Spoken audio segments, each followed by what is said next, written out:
All right, so as promised, I told you I was going to start answering some of the questions that you leave in the comments via a quick video. So here's that video. Kenneth Barron asked a question. He says, should I work for someone to get more experience even though I have my own authority? Now, basically what he's saying is, hey, I've gone out and set up my freight broker business. I have my own motor carrier authority, my property broker authority, but I'm kind of thinking that maybe I should be working for another freight broker before I start out on my own. Now, I think that's a personal decision. It basically boils down to preference. Do you want to work for another freight broker or do you want to work for yourself? Obviously, you've wanted to work for yourself because you've already gone out and gotten your property broker authority. So the question is, why is it that you're considering working with another freight broker? That's the first question that you have to ask and answer. Now, if you're considering working for another freight broker because you want to gain some experience, I can definitely understand that. It passes the common sense test all day long to want some experience before you get started. That just gives you more confidence and you're going to be able to go out and do your job a whole lot more effectively when you have the experience and confidence that you need. But here's the issue.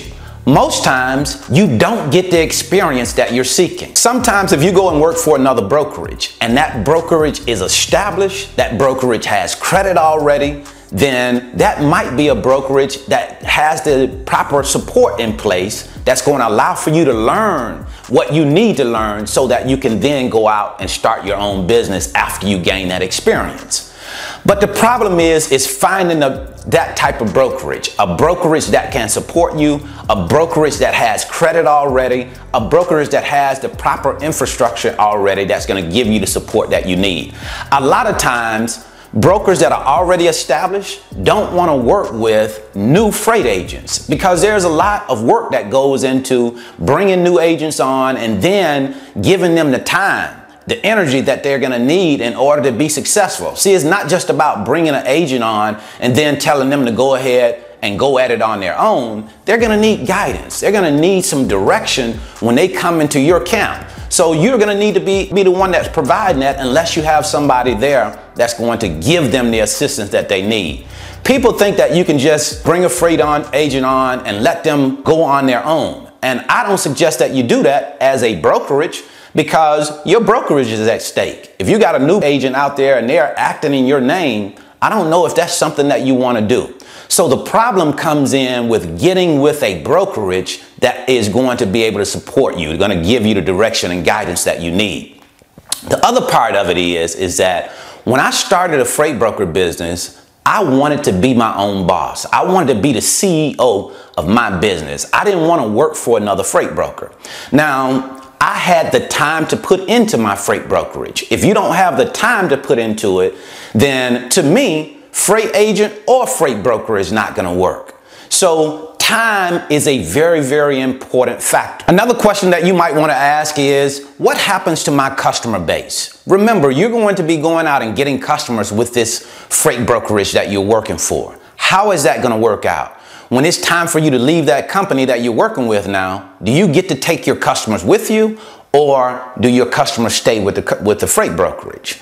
Now, here's how I look at that. Regardless of whether they stay with the brokerage or they go with you, that brokerage still has access to your customers. And to think that they are not going to continue to work with those customers that you've already established is probably a little bit naive, because if you don't have anything in place like a contract, which you probably want because you're working with that freight broker, you will probably come on and bring on customers, and those customers that freight broker will still have access to. And there's a chance that that shipper will probably continue working with the brokerage that you were working for, because even though they're working directly with you as the agent, they're working with the brokerage as the facilitator. So there's a very good chance that that relationship will continue, because at the end of the day, the most important asset for a freight brokerage business is its customers. And how long are you going to work with this freight brokerage? How long will it take you to gather the experience that you need? Because you have to remember this: the longer you're working with this particular freight brokerage, the longer you're delaying starting your own freight brokerage. So is that okay with you? Are you okay with continuing to delay the start of your own brokerage? Have you established in your mind already how long you're going to do this? I think it's important to do that. If you decide to go this route, there has to be an end game. There has to be an end date where you say, hey, this is the end date. This is when I'm going to start my new business. And finally, we want to talk about compensation. How are you going to be paid for your effort, for your work? I personally don't think that the money piece is very important at all in this situation, because what you're trying to do is to gain the experience to start your own freight broker business. So you're more focused on getting what you need as far as information, as far as training, so that you can get started on your own. But of course, money is a part of it. So we have to take care of that piece if we decide to work for another freight brokerage. Freight brokerages have splits, and I don't suggest that you work for anything less than a 70-30 split. You keep 70, freight brokerage keeps 30%. The only time that I would consider working for less than the 70-30 split is if I was working for a bigger freight brokerage and I knew that I would be getting the training and the experience that I needed. So as you can probably tell, I'm not a big proponent for working for someone else's freight broker business. I believe that the experience that you get, or that you would eventually get, will come through your grinding, come through your working on your own freight broker business to establish that experience for yourself. Far too often I see people go and work for other brokerages and it ends up being a waste of time, not being what they expected it to be. And then when you look back on the experience, you look and say, man, that time would have been better spent had I been working on my own business. So that's what I wanted to share with you today. I certainly hope this information has been helpful. If you want to learn more about the freight broker business, I'm going to leave a link in the description. It's a link to my free 5-video series titled How the Load Movement Process Works. It'll give you a look into the freight broker business, let you see me in my office, talking to shippers, talking to carriers, and getting loads moved. That way you can see how this business works before you actually come into it.